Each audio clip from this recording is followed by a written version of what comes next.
Hi, my name is Jonathan. Let me share what God has done in my life. I grew up in the church starting right off the beginning. I grew up in the church. I went to evangelical Christian school, K through 12. I wanted to be the perfect guy, the perfect Christian.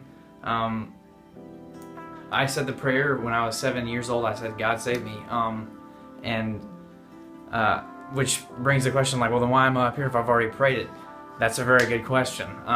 Man, God works in mysterious ways. Let me explain, obviously.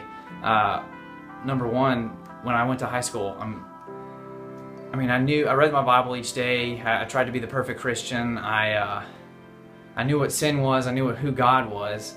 And I knew my condition. I knew I wasn't perfect. But I still struggled with self-righteousness and trying to do the right thing and trying to be the perfect guy, trying to be like, I wanted to be perfect marriage material. I wanted to be the perfect athlete. I wanted to be the perfect student. But when I learned and realized, I'm not perfect, I saw a desolate heart, like my heart, a very wicked heart, very wicked heart. I began to run to many things.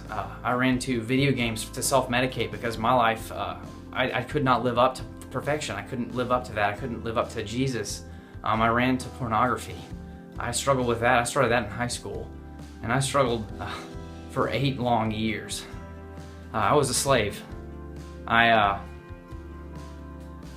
Every time I would try to, life would hit me down, I would self-medicate with that, and I thought, I wanted an easy fix, just immediate happiness, to feel better about myself. And every time and time again, through reading scripture and comparing my actions and who God was, I realized there's a huge gap.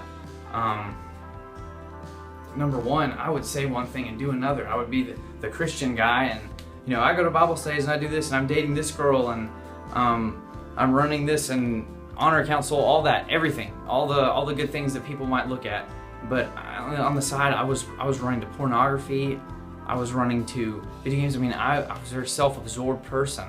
And it wasn't until many falls, when I realized how broken and how hurt I really was from what I was doing to myself, that I realized I needed God more than anything in the world.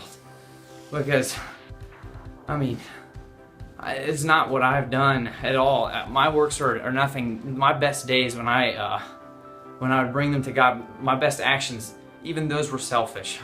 And it wasn't until I started talking with Barrett and struggling with, when grad school hit, stress really hit. And stress for me brings me to what I want, brings me to what I hold dear to. And I held dear to my video games, I held dear to pornography.